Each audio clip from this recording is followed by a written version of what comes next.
Tendance première. On est contente de la retrouver, Stéphanie Grosjean, bonjour. Merci Véronique, bonjour. Contente de vous retrouver parce qu'en plus on va y aller doucement aujourd'hui. Ah, c'est slow. C'est slow life, c'est slow team building, comme vous l'annonciez. On accueille aujourd'hui Vincent Van Doorn, qui est un des fondateurs de la coopérative Incredible Company. C'est une start-up qui s'est lancée dans le slow team building, justement, et qui propose pendant toutes les pauses de midi une série d'activités qui font sens pour les employés. Alors, pour bien comprendre, nous sommes dans le Brabant wallon, en bordure de Louvain-la-Neuve, dans un grand zoning qui réunit quelques centaines d'entreprises dans un environnement moderne, mais froid et plutôt bétonné. Et tous les temps de midi, dans le jardin d'une des entreprises de ce parc d'affaires, s'anime l'Incredible Oasis, un lieu qui accueille les employés du parc dans un esprit de reconnexion à la nature, de reconnexion à soi et aux autres. Donc atelier yoga par exemple, permaculture, méditation, apiculture, massage, dégustation, sieste, balade. Autant d'opportunités pour les travailleurs de profiter d'une pause de midi ressourçante. Alors cette idée, elle n'est pas tout à fait neuve, puisque Incredible Oasis existe déjà depuis une bonne année, mais elle est en perpétuelle évolution, tant elle plaît aux employés et aux entreprises de ce parc d'affaires.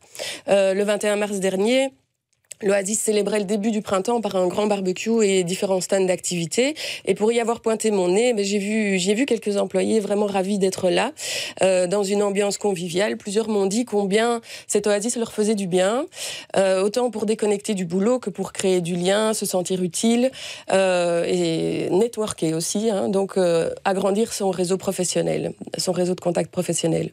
Donc je me dis que c'est un franc succès pour les employés, mais c'est aussi une belle aubaine pour les entreprises, évidemment, qui, grâce à l'existence de l'Oasis, elles peuvent externaliser un peu la prise en charge du bien-être de leurs employés. On entend de plus en plus parler de la responsabilité sociétale des entreprises, la fameuse RSE. Donc c'est le fait qu'elles choisissent ou non de prendre en charge, de prendre en compte dans leurs activités les enjeux environnementaux, sociétaux et éthiques de notre société actuelle. Donc comme le bien-être des travailleurs, comme la gestion des déchets, la biodiversité, ça peut aller dans tous les sens. Ici, les services proposés par Incredible Company permettent vraiment aux entreprises de s'engager dans cette voie-là, tout en mutualisant leurs efforts, puisque c'est un service externe à elles, et du coup, elles peuvent, chacune participe à la concrétisation de cette activité-là. Donc c'est une idée simple et intelligente, à mon sens, qui pourrait faire des petits un peu partout. Et voilà, je propose qu'on en parle avec Vincent Van Doorn. Bonjour Vincent Van Doorn. Bonjour. On s'est déjà vu ? Oui. On va parler de l'évolution d'Incredible Company du coup, parce que c'est vrai que vous avez pas mal grandi en à peine une petite année. Mais on essaye. On essaye d'avoir un maximum d'impact. Et donc pour ça, il faut pas mal grandir. Oui, on va pas rester dans notre coin à Louvain-la-Neuve. Ça veut dire que vous répondez à un réel besoin aujourd'hui aussi. Ben, je pense que les gens qui travaillent dans les entreprises, pour certains, ils vont manifester le dimanche pour éviter des catastrophes climatiques. Et puis la semaine, ils se demandent ce qu'ils peuvent faire, ce que leur entreprise fait. Et ils ont envie de voir que leur entreprise se bouge, quoi. Et ils ont envie de voir que leur entreprise propose aussi, est d'accord de rentrer dans la transition, d'imaginer des nouveaux modèles. Et finalement, le temps de midi, c'est un moment qui est pas encore exploité vraiment, pas toujours correctement. Hier midi, par exemple, j'ai été faire une pause où j'ai fait du yoga. Oui. Eh bien, le matin, je dois dire, j'étais un peu débordé, stressé par l'ensemble des tâches que j'avais à faire. Désolé pour les personnes qui attendent toujours des réponses à mes mails. Au passage. Et puis petit yoga à midi. Et puis l'après-midi, j'ai répondu à beaucoup de mails. Du coup, ils étaient contents. Voilà. J'ai le même problème que vous pour répondre à tous les mails aussi. Cela dit, le fait qu'une entreprise externalise et fasse appel à vous, est-ce que c'est pas aussi vite se débarrasser des choses, ou est-ce qu'il y a une vraie prise en compte en se disant moi, je sais pas trop comment faire, je sais pas faire, et là, il existe un service finalement tout compris, tout inclus? Mais non, je crois pas. Je crois que chacun a son métier quand même. Oui. Moi, j'attends des entreprises dont je suis client qu'elles réalisent bien leurs prestations, que je sois content d'elles. Et donc, qu'elles restent concentrées sur leur métier, à mon avis, c'est une bonne chose. Surtout que je vois ce que nous, on doit mettre en place pour offrir aux entreprises un catalogue d'activités assez intéressant. Il faut savoir qu'on a plus de 150 activités dans notre catalogue actuellement.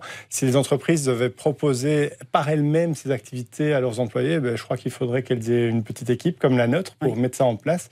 Donc les coûts seraient beaucoup trop importants. Donc je pense que c'est une bonne idée de sous-traiter ce service à des gens comme nous qui essayons de penser les choses à fond. Vous avez dû beaucoup convaincre les entreprises de ce parc d'affaires, ou est-ce qu'il y a eu une évidence pour elles de profiter de cette opportunité-là?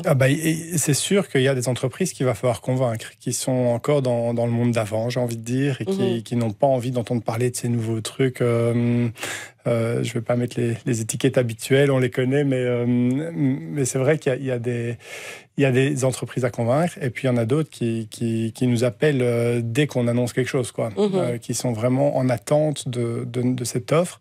Et souvent, c'est poussé par les employés, qui expriment de plus en plus souvent un mal-être au travail aussi, qui ne comprennent pas parfois, qui sont en recherche de sens, qui sont en recherche de sens parfois aussi de nouvelles techniques et de nouvelles compétences pour la maison, mais qui, dans le cadre de leur journée de travail, n'ont pas toujours le temps d'acquérir ces compétences. Et là, je peux, par exemple, parler d'un exemple personnel. J'ai été, je crois que c'était fin octobre, à un atelier de 45 minutes pour apprendre à faire mon pain. Oui. Depuis, j'ai été peut-être une vingtaine de fois à la boulangerie maximum. Le reste des jours, j'ai pris l'habitude de faire mon pain à la maison, tout seul, avec les enfants. Parce que j'ai remarqué que c'était super gai, que c'était un chouette moment en famille, que c'était facile à faire. Et j'avais jamais pris avant la peine d'ouvrir un livre de cuisine ou de regarder sur Internet comment faire. Le fait qu'on me montre les gestes, ça a vraiment semé cette petite graine de la transition qui a germé et qui maintenant est plus grande, et j'en fais quelque chose. Et c'est comme ça pour plein d'activités. Par exemple, on fait des activités pour découvrir comment se soigner avec les huiles essentielles. Eh bien, peut-être que ça va éviter l'une ou l'autre visite chez le médecin pour les personnes qui passent par là. Voilà, Est-ce que c'est une influence dans les deux sens, parce que vous organisez les activités sur le temps de midi, mais finalement vous influencez l'entreprise qui travaille avec vous aussi pour essayer de faire changer des choses à l'intérieur même de l'entreprise? Ah oui, par exemple, on a aussi toutes des activités autour de la collaboration en entreprise. Oui. Et dans ces activités, on va par exemple faire vivre des nouvelles techniques pour faire du brainstorming, ou des nouvelles techniques pour faire vivre l'intelligence collective, essayer d'un peu casser les réflexes de la hiérarchie pyramidale qui ont montré leurs limites, on va, par exemple, avec une entreprise, organiser un brainstorming sur comment organiser la réduction des déchets au sein de l'entreprise. J'ai vu en arrivant qu'à la RTB, on ne m'avait plus donné de gobelets en plastique. Non, ça y est. Ça a changé. Voilà. J'ai eu peur d'avoir soif, du coup, mais on m'a apporté autre chose. Non, on a remplacé par des vrais verres. Merci. Des vrais verres. Maintenant, le fait de devoir les nettoyer, je ne sais pas si c'est bon. Bon, c'est un autre problème. On parle de ces entreprises qui se cherchent dans la transition, parfois, avec des solutions que vous pouvez leur apporter. Quel est le public qui assiste aujourd'hui dans ce parc en particulier, ce parc industriel? Quel est le public qui assiste le plus favorablement à ces activités de slow team building? Et est-ce que c'est un public que vous avez vu évoluer, qui entre peut-être moins dans les clichés qu'on imaginait? Ça, c'est pas une question facile. C'est un public qui est assez varié. Qui est souvent plutôt jeune ou plutôt en fin de carrière, j'ai envie de dire. Ah ouais. C'est marrant. C'est une réponse spontanée. J'ai pas fait des études pour aller. Votre ressenti par rapport à ça. C'est mon ressenti. Il y a par exemple, j'observe beaucoup de jeunes qui comprennent à quel point il est urgent de se reconnecter à la nature, qui ont cette conscience aussi que c'est important de pouvoir être bien connecté à soi-même, parce que c'est en étant bien connecté à soi-même qu'on va pouvoir être au courant de ses vrais besoins, prendre des meilleures orientations, prendre des meilleures décisions par rapport à sa vie. Voilà, il y a un peu le public, j'ai envie de dire, de la quarantaine, comme ça, il me semble, qui sont un petit peu moins enclins à venir. Il y a Stéphanie. Voilà. Tout à fait. Et ce qui est bizarre, puisque tous les fondateurs, on est plutôt de la quarantaine. Donc, ça serait peut-être intéressant de creuser pour essayer de voir si on va peut-être pas tirer des conclusions trop rapides. Non, mais... C'est un ressenti rapide. Et je suis sûr que je fais hérisser les poils de certaines personnes qui écoutent en disant « Mais non, moi j'ai 40 ans et je viens. » Mais je serais assez sensible quand même à cette situation, parce que je pense qu'il y a aussi des données importantes peut-être pour les quarantenaires, qui a beaucoup de préoccupations. Moi, je mange devant mon ordinateur, par exemple, parce que j'essaie de gagner du temps pour pouvoir aller chercher mes enfants plus tôt et des choses comme ça. Je suis pas à plaindre. Hein. Je sais que c'est pas bon de manger devant son ordinateur, mais même si on me proposait une activité à midi, pour le moment, dans l'entreprise à la RTBF, je le ferais pas, parce que ça serait au détriment d'autres choses. Oui. Je rentabilise un peu mon temps comme ça. Donc peut-être qu'il y a une partie, c'est peut-être dans cette population-là qui a encore des enfants, qui a des préoccupations, qui doit courir encore à droite et à gauche, faire les taxis, qui a moins de... Mais ça, on y a pensé quand même. On a quelque chose à proposer maintenant. Ça vient de sortir. On l'a annoncé là, lors du lancement de notre nouvelle saison. On va maintenant faire des ateliers de cuisine collective en plein air à 17h30. Et à 18h30, vous repartez avec un repas pour la famille. Oh, trop bien. Voilà. Mais donc, ça vous a pas pris de temps sur votre journée. Il fallait quand même cuisiner. Oui. Mais vous aurez été cuisiner soit avec vos collègues, soit avec des gens des entreprises voisines que vous apprendrez à découvrir comme ça. Et vous repartez à la maison en ayant découvert une nouvelle recette, en ayant un bon repas bien cuisiné. Et en n'ayant pas dû chercher qu'est-ce que je vais faire à manger. Oui, ni faire les c'est souvent l'idée qui pose problème. Et donc là, on va donner des idées. Oui, il y a aussi ça, je l'entends dans la bouche de plein d'amis. Beaucoup de gens maintenant essayent de manger moins de viande. Oui. Hein, parce qu'on a entendu que c'était bien, on se rend compte que notre corps, c'est vrai, on n'en a pas d'office autant besoin que ce qu'on pensait. Après, qu'est-ce qu'on mange à la place? Oui. Et donc, il faut se recreuser un peu la tête. Et nous, on a envie de donner plein d'idées là-dedans. Bon, après, on organise aussi des barbecues. Mais il n'y a pas que de la viande. Non, mais alors, attendez. Moi, je suis flexitarienne. Hein, donc, voilà. Mais beaucoup, d'ailleurs, commencent... C'est plutôt, d'ailleurs, la tendance aujourd'hui d'aller vers le flexitarisme. Oui. Parce que le côté vegan peut paraître encore très, très extrême pour certains. Et le végétarisme, c'est renoncer à la viande. Et certains aiment la viande et font, par contre, plus attention aussi. Et ça, à mon avis, quand vous proposez un barbecue, vous le faites aussi. L'origine, est-ce que c'est de la qualité, d'où ça vient. C'est un énorme plaisir quand les gens... Donc on organise, quand il fait plus de 20 degrés sur l'Oasis, des barbecues. Et donc, il y a souvent 50, 100 personnes qui se découvrent là et qui font connaissance. Et puis, quasi chaque fois, il y en a qui viennent me demander « Mais Vincent, c'est dingue, j'ai jamais mangé un aussi bon pain saucisse, quoi. » Et puis alors, je peux expliquer pourquoi il est bon. Ouais. Et ça fait du bien, parce que c'est là aussi qu'on montre aux gens que, oui, acheter la saucisse la moins chère, c'est déjà, elle diminue de taille de 2 fois parce qu'il n'y a que de l'eau dedans, elle n'a pas de goût. Et vous n'allez pas féliciter l'organisateur après parce que la saucisse est super bonne. Et donc ici, c'est un producteur voisin qui fait des excellentes saucisses bio. Et voilà, pour ceux qui ont des choses à redire sur le bio, etc., parfois, c'est intéressant de goûter la différence, quoi. Pareil pour les tomates, on organise des dégustations de tomates. Moi, c'est seulement à 35 ans que j'ai découvert le vrai goût qu'avait une tomate, quoi. C'est effrayant de se dire qu'il a fallu attendre tant d'années pour savoir que ça goûtait autre chose que de l'eau. Quand elle est bien produite. Oui. On va revenir évidemment sur ce slow team building que vous proposez. Et j'invite déjà les auditeurs à aller visiter votre site incrediblecompany.bio et à y retrouver déjà plein d'infos. 10h midi. Véronique Tiberghien sur la première. On parle donc de slow team building. Pour en parler à Vincent Van Doorn de Incredible Company.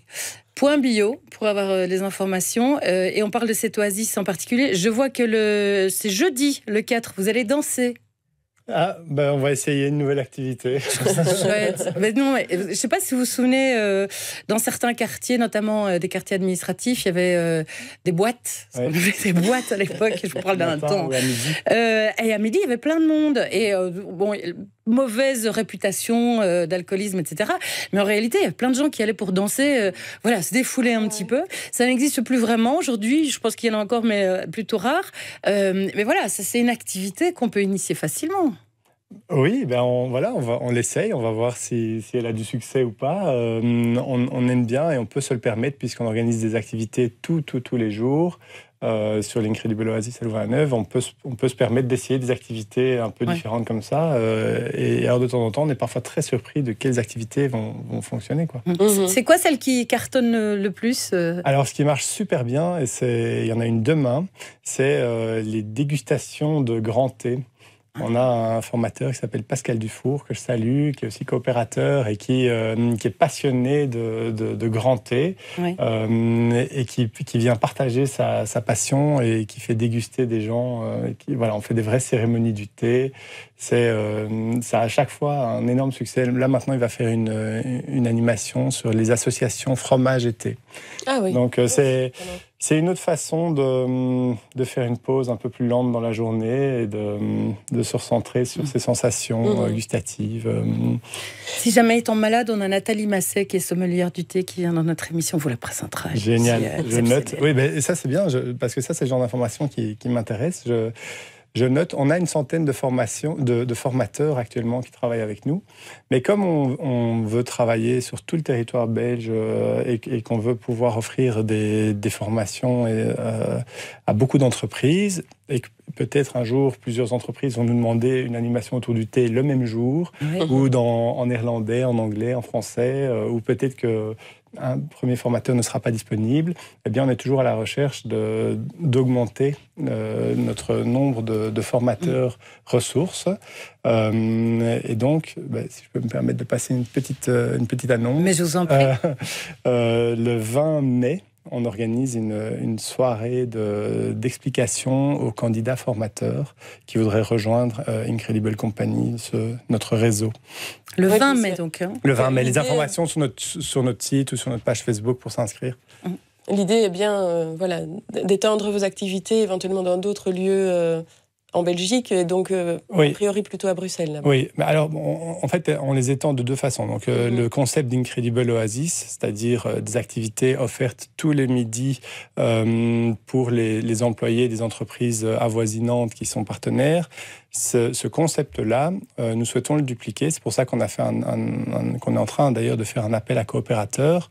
C'est pour avoir suffisamment de moyens pour croître assez rapidement et dupliquer ce modèle d'Oasis. Et donc là, on est activement à la recherche de lieux sur Bruxelles.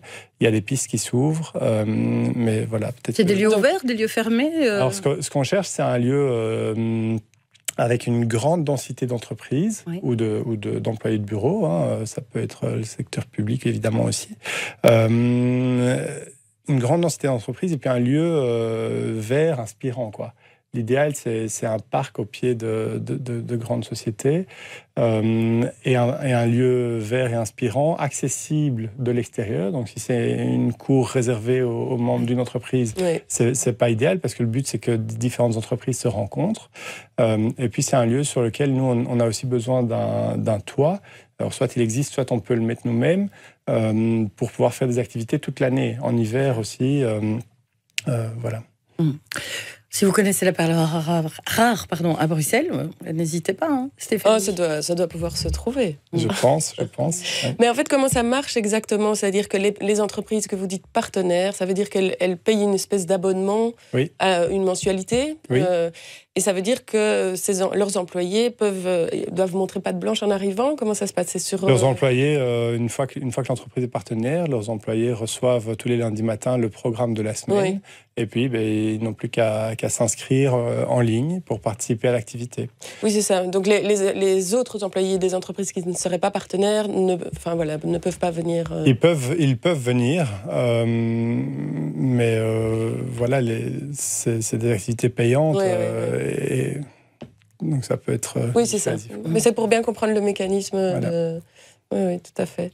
J'ai vu des activités qui peuvent s'annuler s'il n'y a pas assez de participants, mais on est prévenu régulièrement, des choses comme ça. Exact, oui. Il y a une vraie vie autour de cette oasis, finalement. Oui. Le bilan au bout d'une année est plutôt positif, du coup. Oui. L'année prochaine, vous réinventez quoi ? Alors là, par exemple, j'ai expliqué tout à l'heure, on va faire les cours de cuisine à 5h. Ce sera sans doute le jeudi. On a aussi commencé maintenant des balades énergisantes, des promenades énergisantes. Ça, c'est les mardis matins. Vous pouvez nous rejoindre à 7h55 et à 8h45. Vous êtes prêts à aller bosser, mais ressourcés par la forêt et tout ce qu'on aura pu y faire. Donc ça, on le fait maintenant tous les mardis.